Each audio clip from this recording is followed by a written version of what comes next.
Have you ever wondered how people back then could cook a delicious meal in just 5 minutes? Before microwave ovens or ready-made meals, clever homemakers used recipes from old cookbooks to create complete meals. From the emergency egg hash to the fancy corn oysters, they were all quick, cheap, and incredibly creative, yet today's generation hardly knows them. Today, let's uncover 25 forgotten 5-minute recipes that you could only find in old cookbooks. Skillet tomato crumble is a quick dish found in an Indiana church basement cookbook dating back to the 1930s, a time when fresh ingredients were a luxury. Originally, skillet tomato crumble was just a simple side dish. Mom would pour a can of stewed tomatoes into a sizzling hot cast iron skillet with lard or bacon grease, stirring until bubbly, then topping it with a handful of crumbled, crispy saltine crackers. The salty crackers melt, absorbing the moisture and creating a rich, savory crust over the sweet and sour tomatoes. There was no fancy cheese, no herbs, or anything complicated. The meal was cooked so quickly that by the time the children had washed their hands, dinner was ready. It was served straight from the skillet, placed right in the center of the table. No need for plates, just spoons and hungry hands. Mothers loved this recipe not only because it tasted good, but because it filled bellies fast and made use of whatever scraps were left in the pantry. When resources were scarce, dinner still had to be served quickly, and this rustic tomato crumble not only fed hungry mouths, but taught people how to make something from nothing. And the sound of the crisp crackers softening into the tomato sauce was a promise that the children wouldn't go to bed hungry. You could make this emergency egg hash in a panic when unexpected guests arrived or when the kids rushed home with hunger pangs that couldn't wait more than 5 minutes. First, tear up stale bread pieces and toss them into hot grease with whatever ingredients you had on hand, such as onions, bacon grease, or even a pickle piece if available. Once the bread was golden, you'd crack a few eggs in and stir frantically for 90 seconds. No fluffing or flipping required. This dish wasn't pretty, but it was quick, piping hot, and surprisingly delicious. This dish originated from a 1942 wartime home economics manual, when meat was strictly rationed and gas was scarce, meaning nobody had time to peel potatoes for breakfast. School children often called this skillet eggs and raced home, hoping Mom hadn't run out of eggs for the day. Years after the war, when rationing was lifted, some families still kept the habit of making this dish because they remembered it fondly. The sound of the cast iron skillet clanging, the sizzle of bread hitting the hot grease, and the gentle tap of eggs against the pan all became a familiar rhythm, a memory etched into the small kitchen walls. Railroad bean mash was also called hobo spread or boxcar lunch by the transients, porters, and workers. The traditional recipe found in no books was a can of beans, a piece of dry bread, and any seasoning you could scavenge or trade for. The beans would be heated right in the can, usually on a lantern, a stove heater, or sometimes just on burning scraps of newspaper. Once the beans were warm, you'd use the back of a spoon to mash the stale bread into them, stir frantically, and add salt, pepper, or even little mustard packets if you were lucky. Taking a maximum of 3 minutes, this meal was hot, filling, and compact enough to eat with one hand on a moving train. This was a dish that was never written down in any cookbook. Instead, it was passed by word of mouth from one boxcar to the next during the 1930s. To outsiders, it looked like garbage, but to those riding the rails, it was gold. Some even carved the recipe onto the walls of the boxcar so the next traveler wouldn't go hungry. Many people who have settled down today and are financially comfortable still make this dish because it reminds them of a time when they had nothing but shared everything. During hard times, people had to utilize everything free that nature provided, and wild dandelion greens were a popular choice. Old-time cooks accepted the bitterness of the dandelion leaves in exchange for a hot meal. Gather a bowl full of tender young leaves from the yard before they bloom, wash off the dirt, and toss them into a hot skillet with a spoonful of bacon grease. The leaves wilt very quickly, and you just need to add a little salt, pepper, and maybe a dash of vinegar to temper the bitterness. It takes only 2 to 3 minutes to finish. This dish is bitter, fresh, and robust enough to stand alone or be placed over potatoes for a substantial plate. People joke that it tasted like hard times, but they kept eating it even after their paychecks got better. Grandmothers claimed dandelion greens helped wake up the blood, while field workers said it helped keep a body strong. Dinner was done in the blink of an eye. This dish is truly a symbol of resourcefulness, of a non-quitting spirit, even when you had to eat what we now consider weeds. Its flavor is a combination of earthiness, the saltiness of the grease, and that distinctive bitterness, a taste of the old days that needs to be treasured. Cheese Dreams used to be the royalty dish in school cafeterias and lunchrooms from the 1940s through the 1970s. It consisted simply of a slice of soft white bread, a thick piece of American or cheddar cheese, and a fresh tomato slice nestled right in the center. Just a few minutes under the broiler until the cheese bubbled and the bread edges were crisp, and you had a hot, convenient meal. This dish was fast, hot, satisfying, and a cheap yet cheerful treat. It appeared in cookbooks from the 1940s to the 1970s, often when the refrigerator was nearly empty. The acidity of the tomato brightened the flavor, while the melting richness of the cheese brought immense comfort. This meal was a mid-century nutritional dream because of its low cost, zero waste, and high protein content. It proves that sometimes a slice of bread and hot cheese can do more than a lavish feast. This item often appeared under the heading Quick Fix or No Cook. This whispered milk gravy is a recipe so simple no one wanted to admit it, yet it was a lifesaver for many poor families. It starts with a bit of reserved bacon grease if available, or just plain lard, heated in a hot skillet. Next comes a spoonful of flour, stirred quickly until it turns a golden color. Finally, milk is added slowly, little by little, until the gravy thickens into something smooth and rich. You won't find this in a magazine or a cookbook. It lives in memory and was passed down in whispers between mothers and daughters. No measuring cups, no clock needed, just the cook's instinct. This gravy was poured over boiled potatoes, leftover biscuits, or even canned vegetables when meat was scarce. It was the way to turn not enough into plenty, the kind of food that fed large families with empty wallets. When you tasted it, hot, thick, and slightly salty, you could taste years of experience in every bite.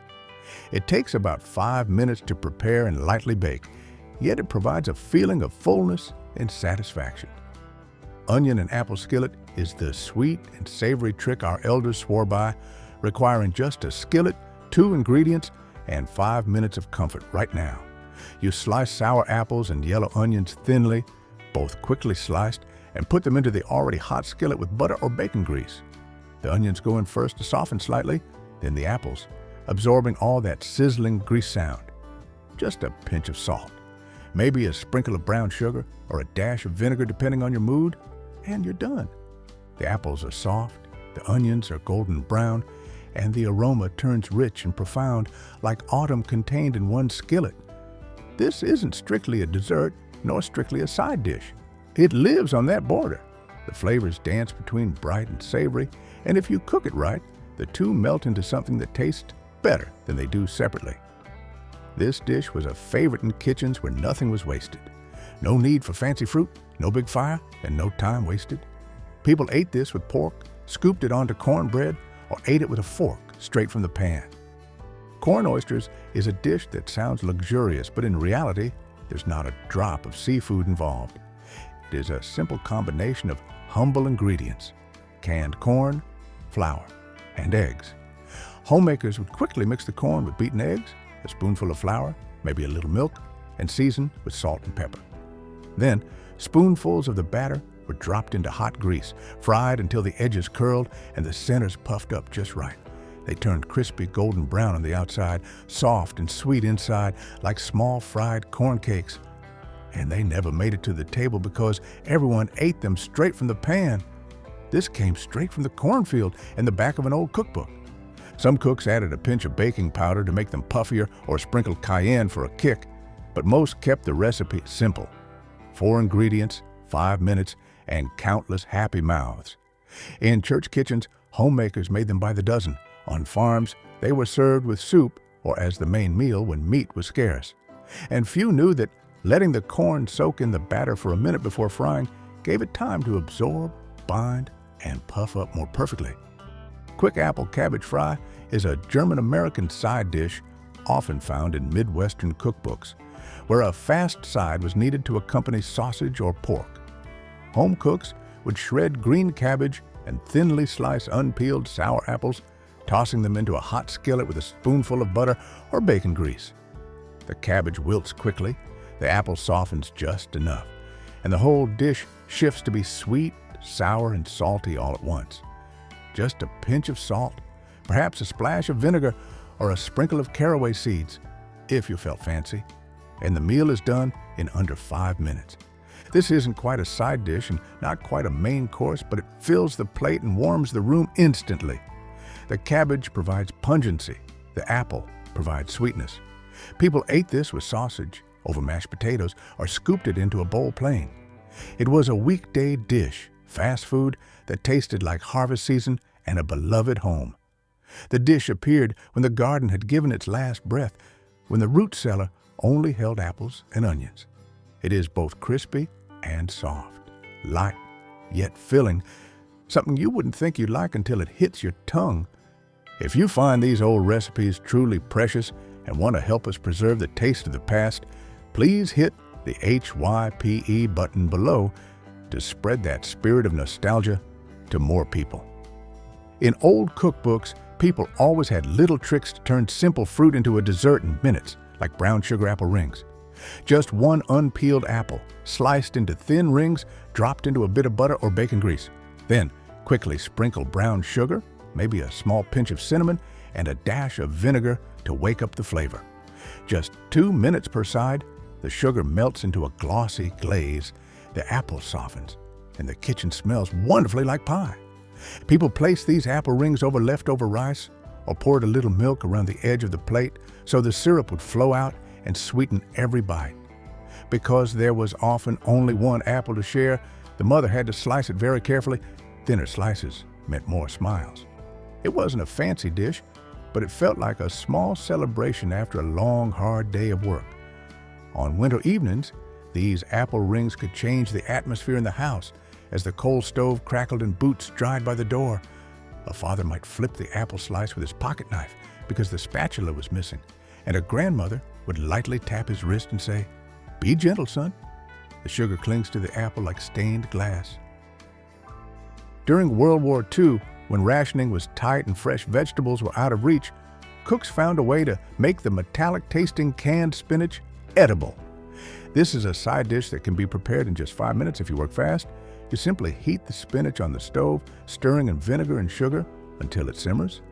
If there was a little minced onion available, that was added too. The result is sweet, sour, and soft. This was a staple side dish on the tables of thousands of homes across America when fresh produce was unavailable.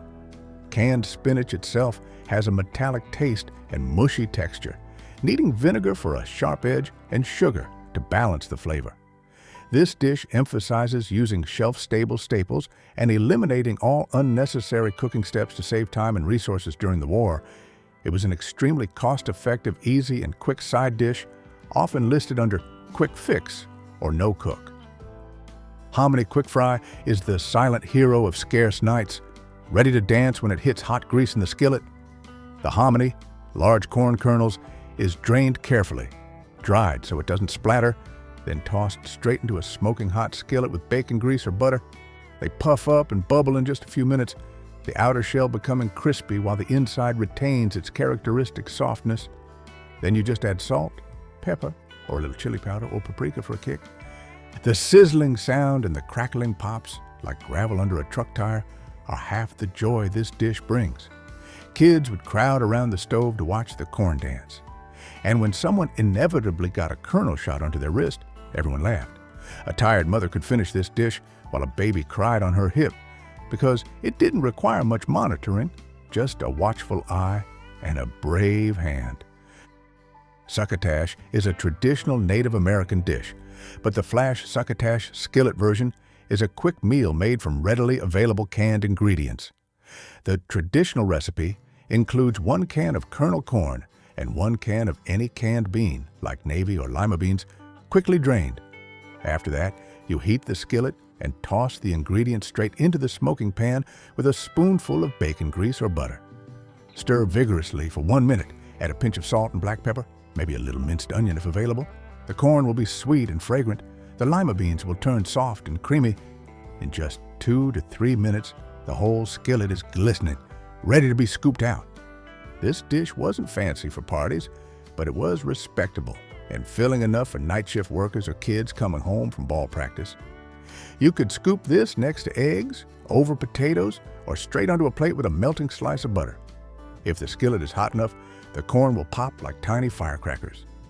This is the fastest hot dinner, made with 2 cans that a tired cook could whip up when money was scarce. It's a versatile, easy side dish, often appearing in 1950s family cookbooks under the heading Economy Suppers. Cold baked beans on saltines is a snack that was perhaps invented in desperation, but it was a true lifesaver when you needed to fill your belly instantly and had no time or fuel to cook. It required no heating, no mixing, and no decoration. You simply open a can of baked beans, scoop them onto saltine crackers, and eat immediately. This dish is made from shelf-stable staples, proving the extreme necessity of speed and economy. The saltiness of the crackers balances the sweet or sour flavor of the baked beans, creating a surprisingly satisfying combination. This dish is found in cookbooks about quick snacks and low-budget meal guides. Children loved its simplicity, adults appreciated the savings, and everyone understood that sometimes just a can of beans and a package of crackers was enough to get through the evening. Cornbread in a milk bowl is a quick, quiet breakfast or supper, served after the dishes were cleared and the fire was dying down. Someone would take leftover cornbread, the dry heels, broken edges, or a piece intentionally saved, and crumble it into a warm bowl. Hot milk was poured slowly over the top, just enough to soften the bread, but not drown it. Some added a pinch of salt, others added a spoonful of sugar or a touch of molasses. In 5 minutes, you had something that wasn't quite soup, wasn't quite cake, but filled the belly like both.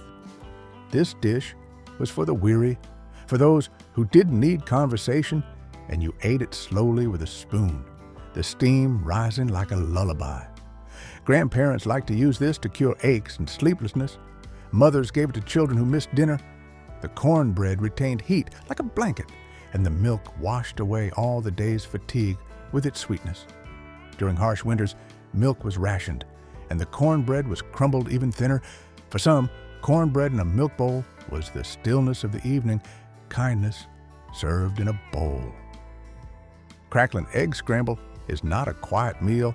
It pops, crackles, and sizzles the moment it hits the pan. It originated from scraps, from the cracklings left over after rendering lard or the pieces of bacon saved in a tin next to the stove.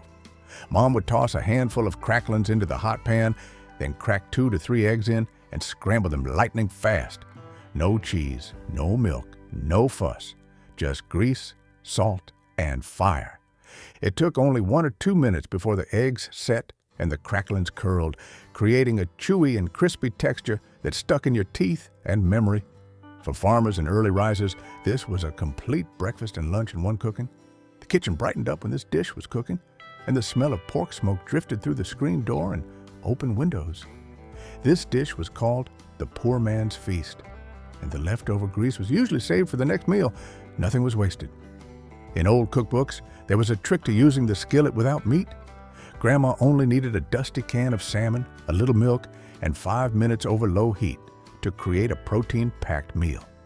First, open the can of salmon, including the bones and skin, drain quickly, then shred it into a hot skillet with a spoonful of reserved butter or bacon grease. Stir just enough to warm the salmon, then pour in a splash of milk or cream.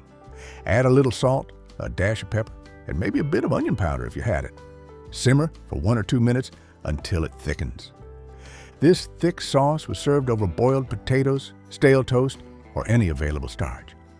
Although it wasn't beautiful, it filled the plate and satisfied the hungry bellies of the whole family. The fish melted into soft flakes. The milk absorbed enough saltiness. Some mothers taught their daughters how to stretch this meal by adding breadcrumbs, a pinch of flour, or even a spoonful of mashed potatoes to increase the volume. In coastal towns, people often used fresh fish if possible, but inland, canned fish was king. Just one small can was enough for 3 hungry mouths, and no one left the table still feeling hungry. Fried green tomatoes are not just food. They are a tradition passed down through the summers, found in old cookbooks. You take firm green tomatoes, slice them thickly, quickly dredge them in cornmeal mixed with a little salt, and drop them into the hot grease. They sizzle immediately. The trick is not to dip them in egg or make them fussy. You fry them for about 2 minutes per side until the edges are golden brown and the center is soft, but still holds its shape. They come out crispy on the outside, sour and juicy inside, often sprinkled with salt or pepper sauce after flipping. This is the kind of side dish that made everyone hover near the stove, fork in hand, waiting to snatch a piece straight from the pan. Each slice was different, but all tasted of a beloved home. No recipe was needed, just a warm kitchen, a little oil, and a few quiet minutes to remember what it felt like when life was simple and beautiful. This dish made you forget scarcity and fatigue during those golden 5 minutes, leaving only warmth and crunch. If you like this video, please leave a number 9 in the comments below. Thank you very much. The peanut butter and honey sandwich was the lunchbox savior, a dish that stuck to your memory and your teeth. You just needed thick peanut butter, sticky honey, and raisin bread. No cooking or fuss required. This takes 5 minutes to make, easy enough to pack a dozen sandwiches before the school bus arrived. Peanut butter and honey is a classic combination, creating a sweet, savory, and very filling flavor. The raisin bread adds a special touch, making it taste like dessert and lunch combined. It was the perfect fuel source for long school days and a familiar lunch staple of the 60s and 70s. It exemplifies absolute simplicity and economy in preparing a quick family meal. Dishes like this don't require complex recipes, just resourcefulness and available ingredients. In old cookbooks, warm cottage cheese with cream and pepper is one of those ancient dishes that makes modern people raise an eyebrow until they taste it. The cottage cheese is not cooked or melted, but just gently warmed in a pan or pot with a little fresh cream or milk.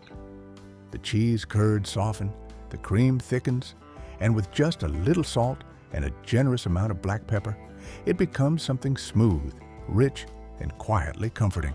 No flour, no butter required, just warmth and the fat doing their job. This dish takes less than 5 minutes to go from cold to ready, and it is served simply in a shallow bowl, perhaps accompanied by a biscuit or a few crackers. In coal mining towns and rural kitchens, this meal meant someone was looking after you. A grandmother might make it when a child couldn't keep anything else down, or a wife made it for her husband after a double shift when he was too tired to chew. The scent is not strong, but it envelops you. It is the smell of warm milk and pepper and something akin to forgiveness. Molasses. Kettle popcorn is the kind of snack that clung to your fingers and your memory with a deeply smoky sweetness that no store-bought caramel corn can match. The popcorn was popped on the stove in a large pot, then molasses was heated with butter until it gently bubbled. The warm molasses mixture was poured over the corn and quickly stirred until everything was evenly coated and sticky. This snack is slightly chewy, slightly crispy, and bursting with classic old-fashioned flavor. It's messy, fast, and so delicious that it never lasted more than 5 minutes before it was all eaten. You couldn't eat it quietly, as every bite crackled, popped, and stretched. The smell of warm molasses and roasted corn filled the entire house, wafting down the hallway and curling into the closets. Elders often ate this in dusty weather when sugar was scarce, but molasses was cheap. During difficult days, cheap offal like liver was often prioritized because it was nutrient-rich and easier to find than premium cuts of meat. In traditional recipes, slices of calf or chicken liver, sliced thin as paper dusted with flour and salt, were tossed into a smoking hot skillet. Just a quick sear, 1 minute per side, or even less. Then, sliced onions were added, stirred in the pan just long enough to soften and absorb all the grease. Back then, Homemakers wouldn't ask if you liked it. They only asked if you were hungry. The entire dish was finished in under 5 minutes. Fast, piping hot, and iron rich enough to wake up the body. In the South, this was called workers' fuel. Mothers served it when they thought you looked pale or tired. The strong, pungent aroma filled every room, with the onions timely softening the strong flavor. Cider-Sizzled. Sausage bites is the kind of recipe that tastes like Sunday, even when it's Tuesday. Old cookbooks wrote that adding cider instantly makes crispy sausage sweet and sharp in one breath. Grandma would slice thick smoked sausage, drop it into a hot skillet, no oil needed because it had its own fat. Once the edges were golden brown and curled, she'd drizzle in a bit of cider, maybe add a spoonful of butter to make the whole pan come alive. The cider bubbles, sizzles, and clings to the sausage like a glaze, making each bite shiny, sticky, and full of sweet, smoky flavor. This isn't a full meal, but it feels like one. You could pick them up with toothpicks or eat them straight from the pan.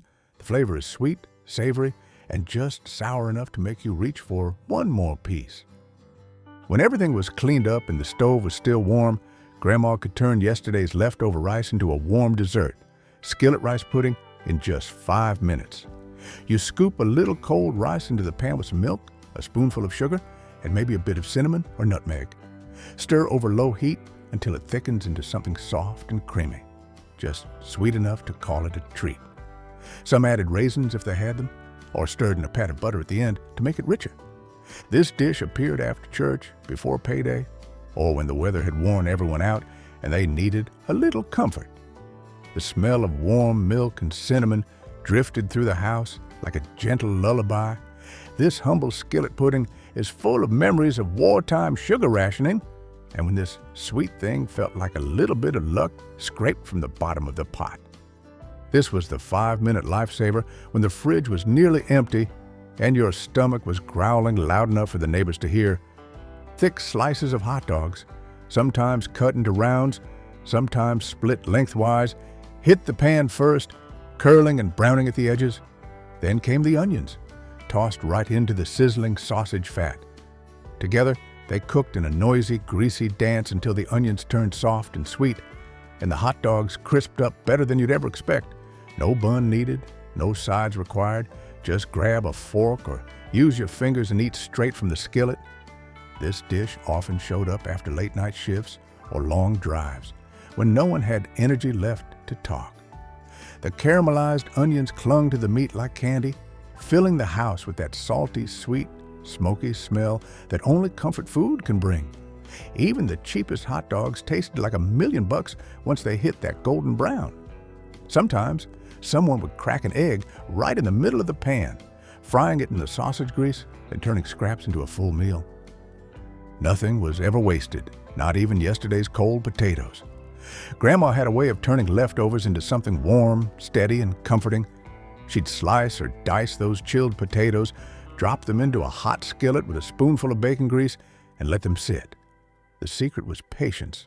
Don't stir right away, or you'll lose that crisp golden crust. That's the real prize.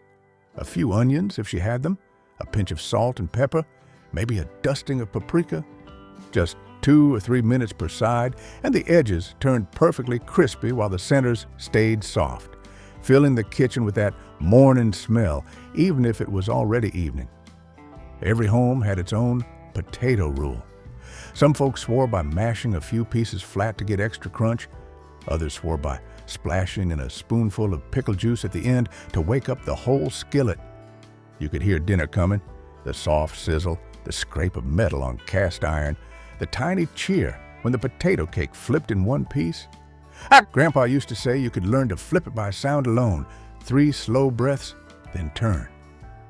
When money or energy ran out, homemakers went back to an old trick with the humble egg drop milk soup. You'd simmer milk in a pot, then slowly pour in beaten eggs, stirring until it turned into a silky, spoonable soup.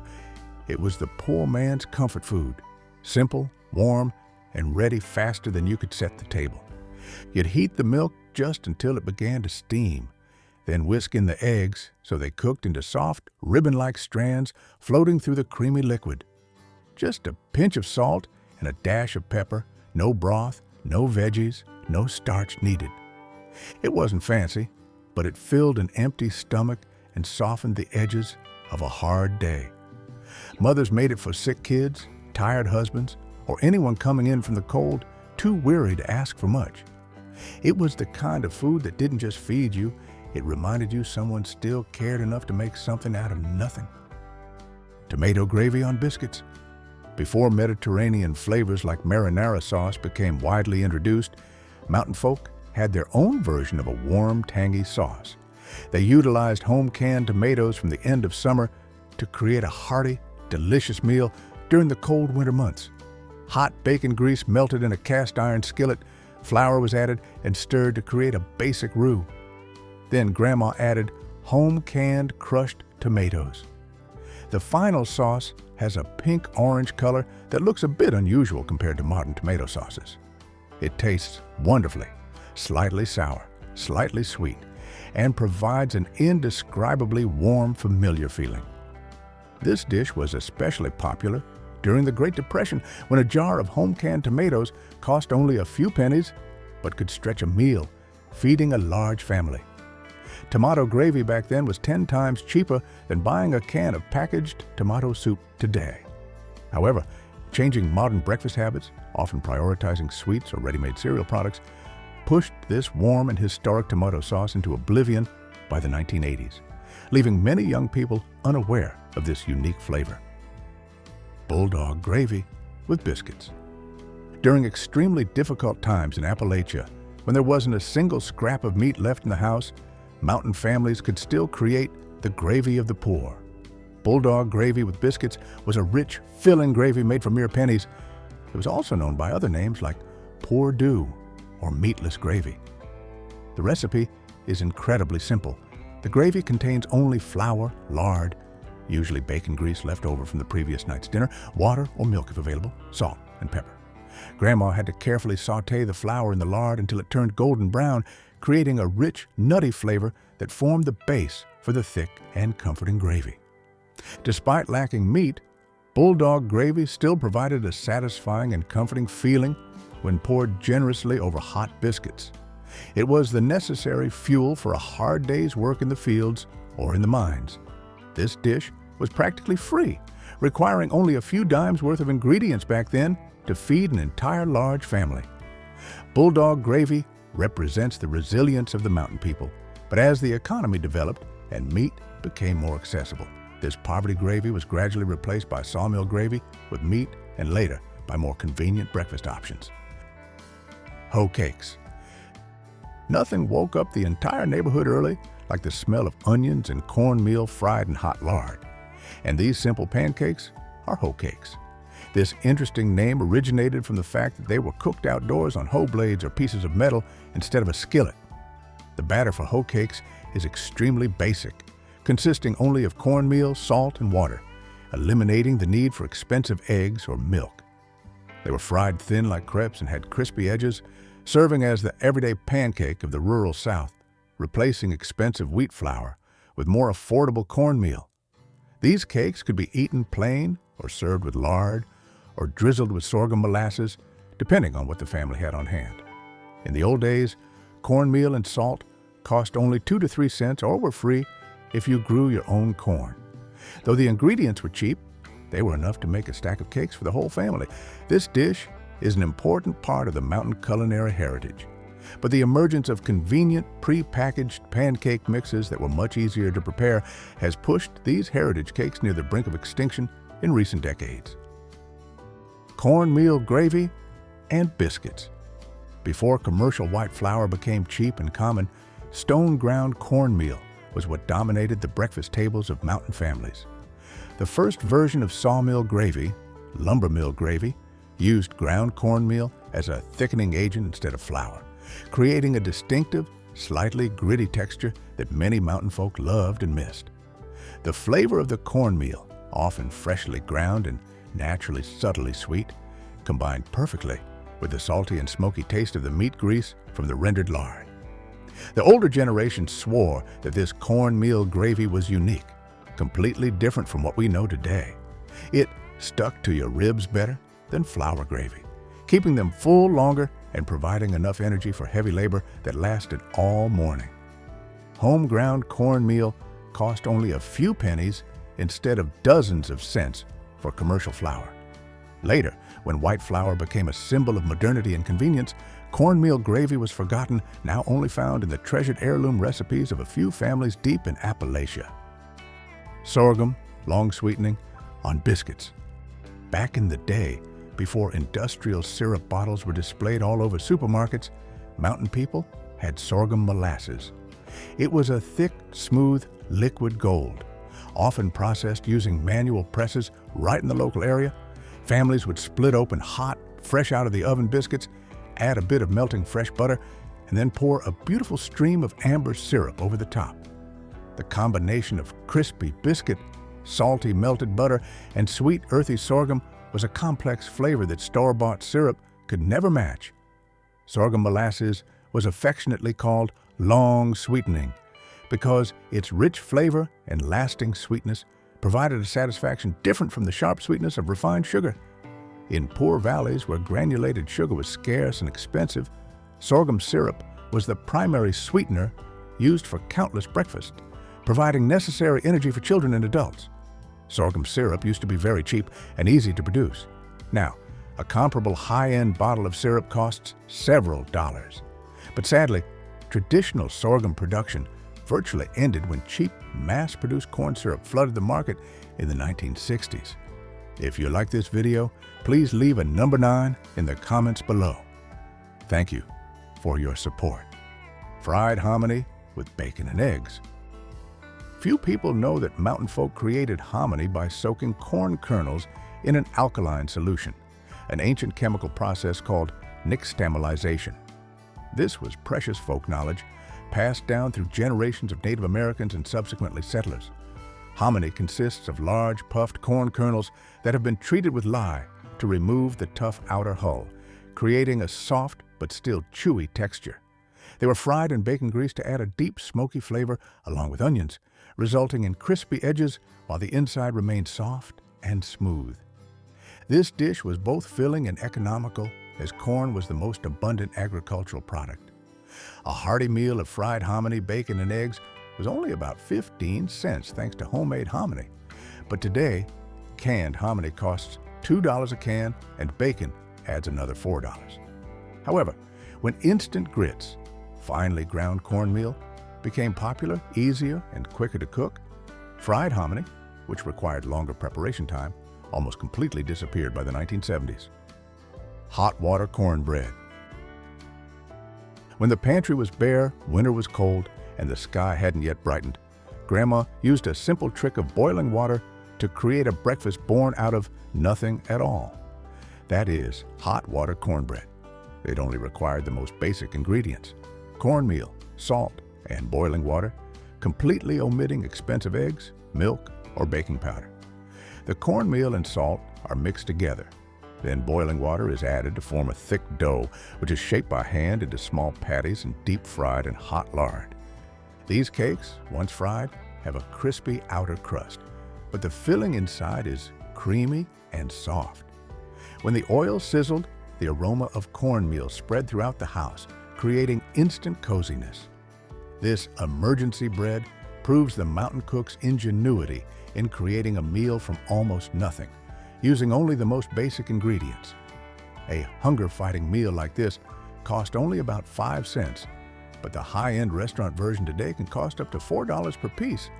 Until prosperity increased and ingredients became more abundant in stores, this rustic survival food was no longer frequently circulated and gradually disappeared.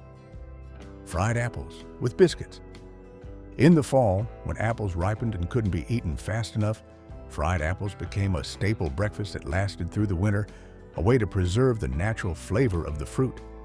Tart apples were cut into thick slices, then slow cooked in a cast iron skillet with butter, cinnamon, and brown sugar or sorghum molasses, making the apples soft and perfectly caramelized.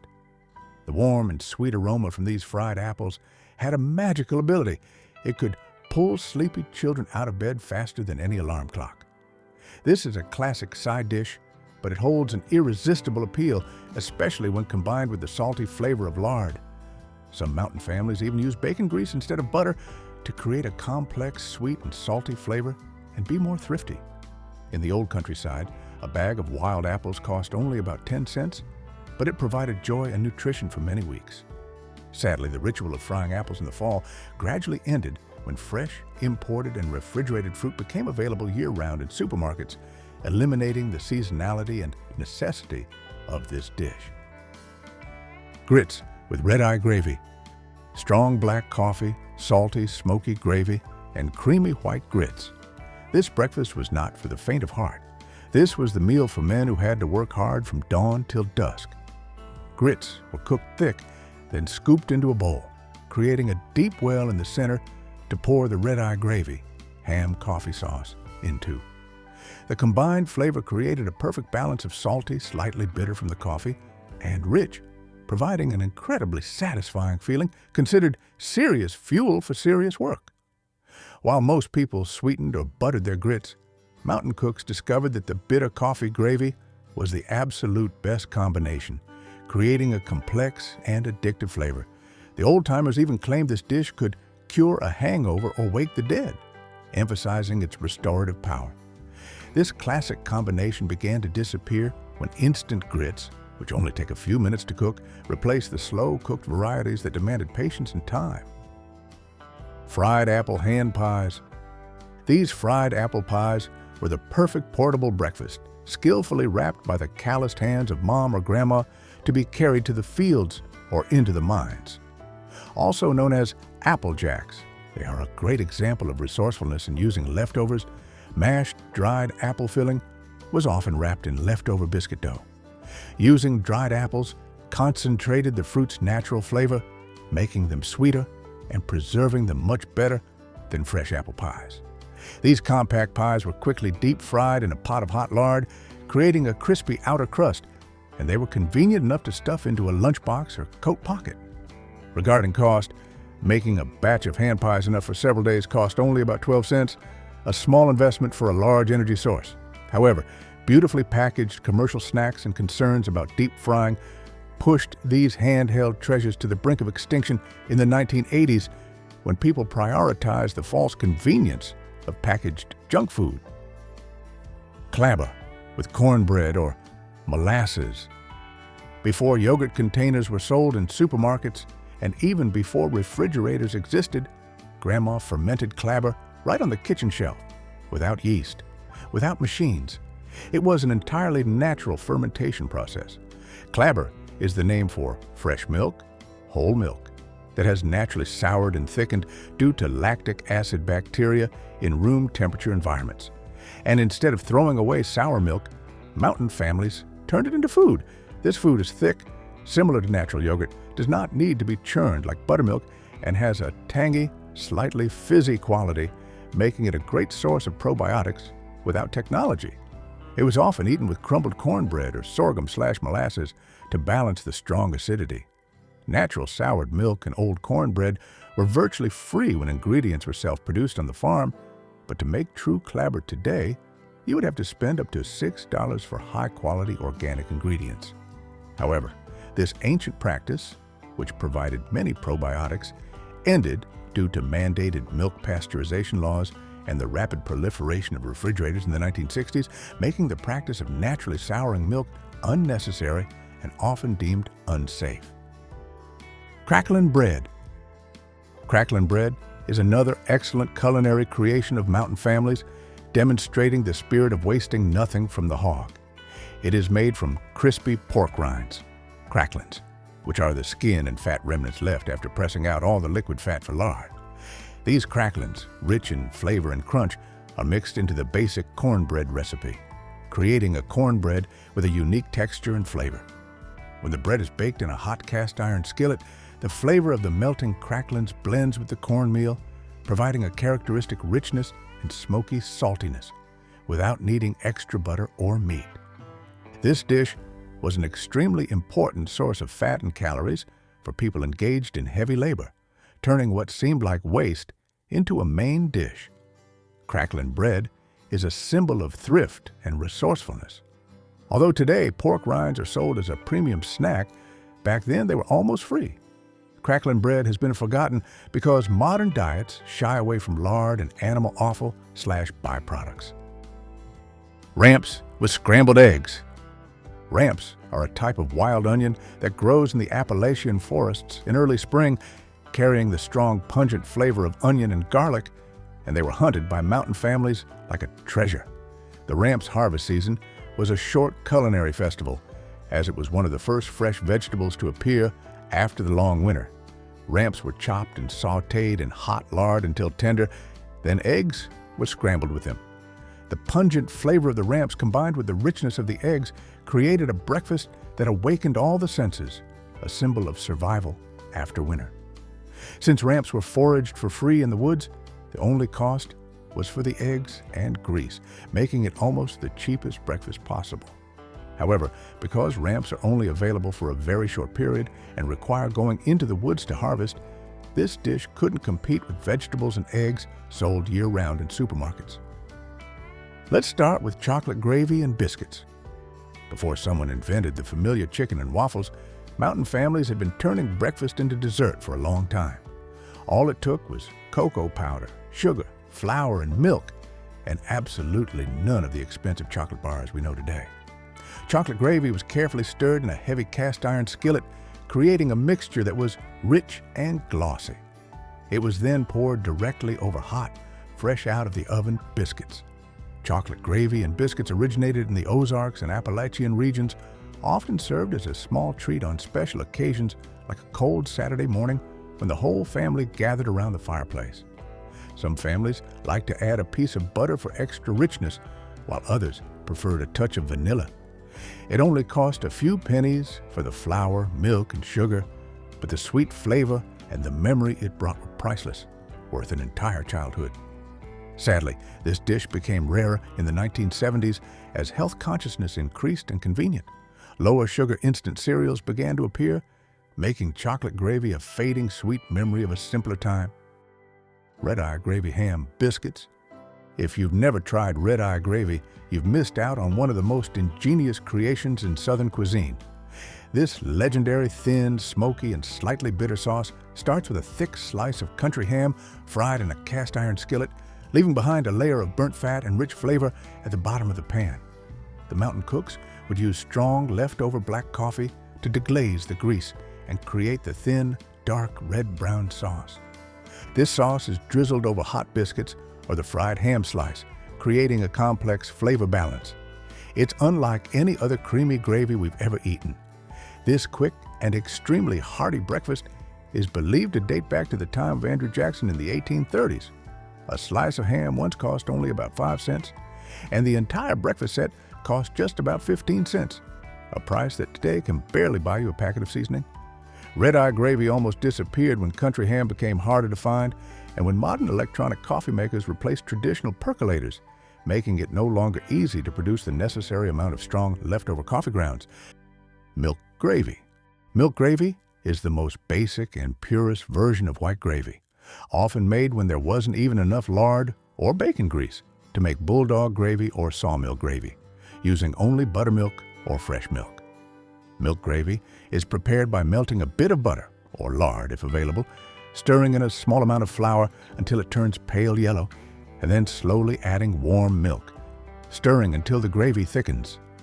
The result is a creamy, smooth sauce with a natural slight sweetness of milk, usually seasoned only with salt and a generous amount of black pepper. It provides a feeling of pure comfort when generously poured over hot cathead biscuits, turning the simplest meal into a small feast. This dish was virtually free, requiring only flour and milk readily available on the farm, much cheaper than buying bacon. Milk gravy was forgotten when sawmill gravy, which includes meat, became more popular, and when more complex, modern cream sauce recipes replaced this traditional simplicity. Fried cornmeal mush. This was the hot cereal of choice in Appalachian homes, not the instant oatmeal of today, but a meticulous preparation process that kept children gathered around the stove, waiting for the golden slices to be lifted out. Cornmeal was cooked into a concrete-like block the night before and left to cool and firm up. The next morning, that block of cornmeal mush was sliced thick and fried in smoking lard or meat grease until it achieved that captivating golden crispness on the outside and richness on the inside. This filling dish could be served with sorghum, molasses, or simply with leftover meat scraps to stretch the meal, making it a satisfying and complete meal. A skillet of fried cornmeal mush could feed the whole family for less than 10 cents back then, whereas today you'd have to spend at least $6 to taste the true original flavor in a high-end restaurant. The older generation didn't know they were poor. They just knew that morning was filled with the fragrant smell of cornmeal and hot oil, an aroma of pure comfort.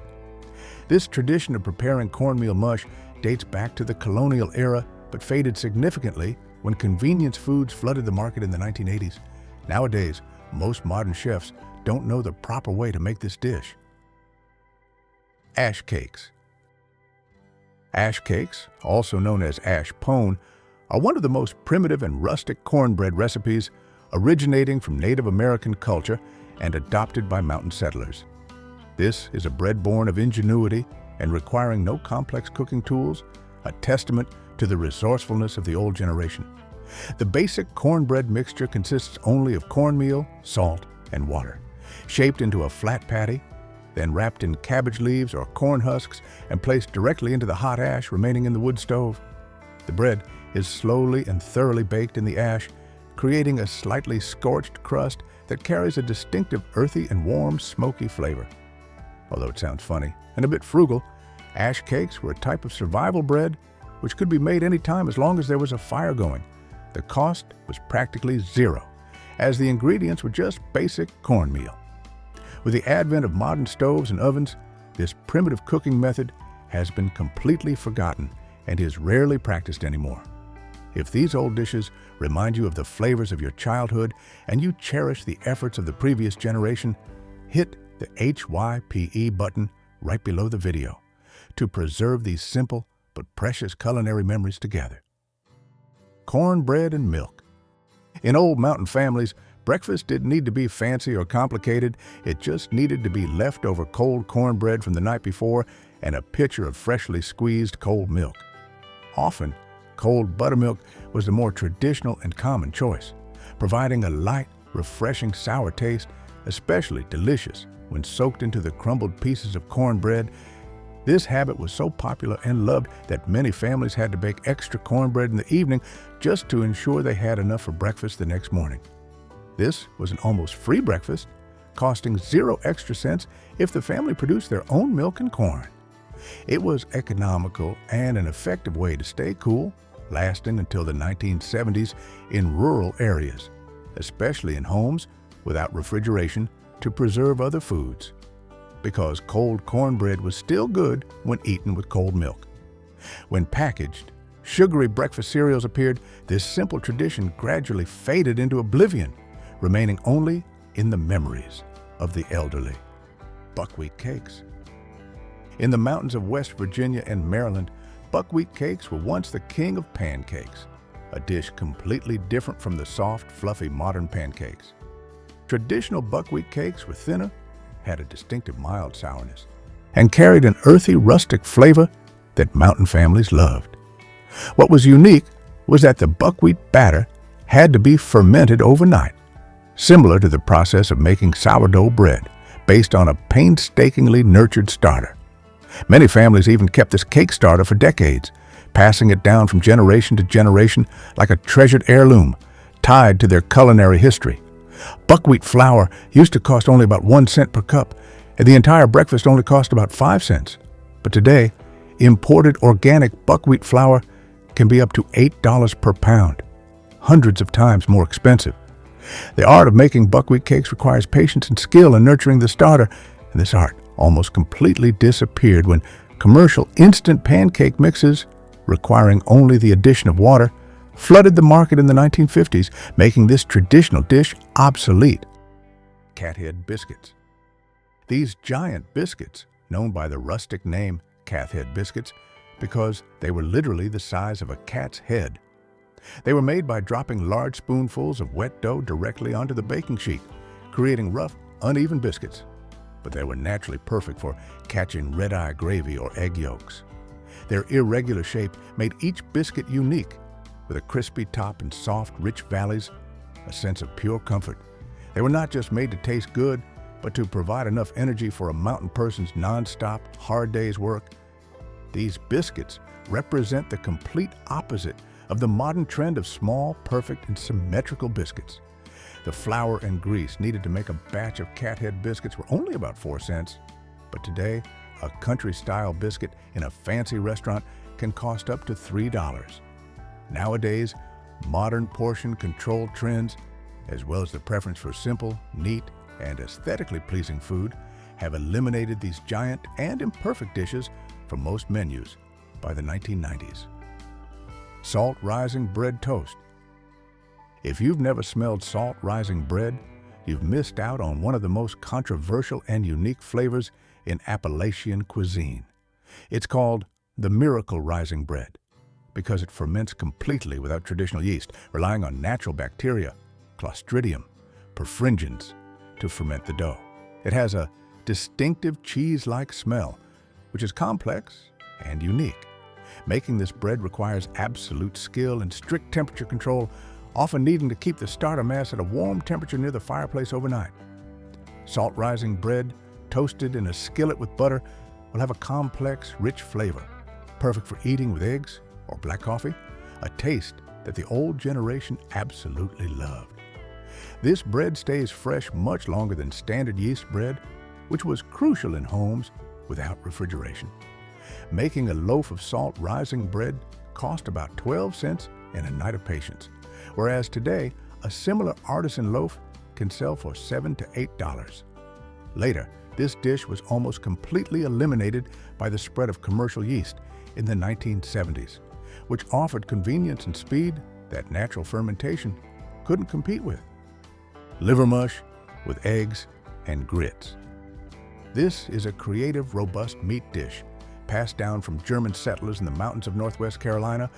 Here, no part of the animal was wasted. Offcuts and internal organs, primarily pig liver and head meat, are combined with cooked cornmeal into a firm block called liver mush.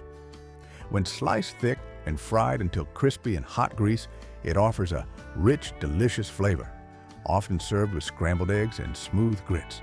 Forming a complete breakfast packed with protein and energy, the addition of cornmeal to liver mush was an important factor for thrift, helping to stretch the meat supply, which was essential when mountain families had to feed a large family with limited resources. The entire ingredients from the liver and offcuts cost only about 20 cents, cheap as dirt. But the modern version, if prepared as a specialty dish, now costs up to $10. Unfortunately, this dish was gradually marginalized due to health concerns related to organ meat, liver consumption, and the changing palate of the younger generation who preferred bacon or commercial sausage. Do you still keep any recipes or items like a cast iron skillet from your parents' time? Please share them with us. Fried bologna and egg sandwich. Before we knew convenient breakfast sandwiches like the McMuffin, factory workers and southern miners packed fried bologna sandwiches in their coat pockets or lunch boxes to take to the field. What was special about this dish was not the thin smoked sausage we see in the supermarket, but thick half-inch slices of bologna, often cut at the rural general store. The secret to frying it perfectly is scoring the edges of the sausage slice to prevent it from curling up when hot, while also creating a caramelized, flavorful crust. The combination of salty meat, rich fried egg yolk, and soft bread was a convenient and hearty breakfast, often sold at small roadside stalls or gas stations. Around 1950, a bologna sandwich cost only about 10 cents, an unimaginable price compared to the $5 to $6 we have to pay for a similar sandwich today. As large fast food chains expanded their size and convenience in the 1980s, this homemade or locally sold bologna sandwich became less common, giving way to pre-packaged options. These 5-minute recipes are more than just quick meals. They are a testament to the resourcefulness and economy of the previous generation. If these dishes remind you of your grandma's kitchen or simply make you want to try them right away, don't forget to hit like, subscribe to the channel, and turn on notifications so you don't miss our next journey into nostalgic cuisine. And if you want to continue exploring meaningful, cheap meals from America's hardest times, watch the video, 25 Cheap Great Depression Recipes to Save You Money, today, right now.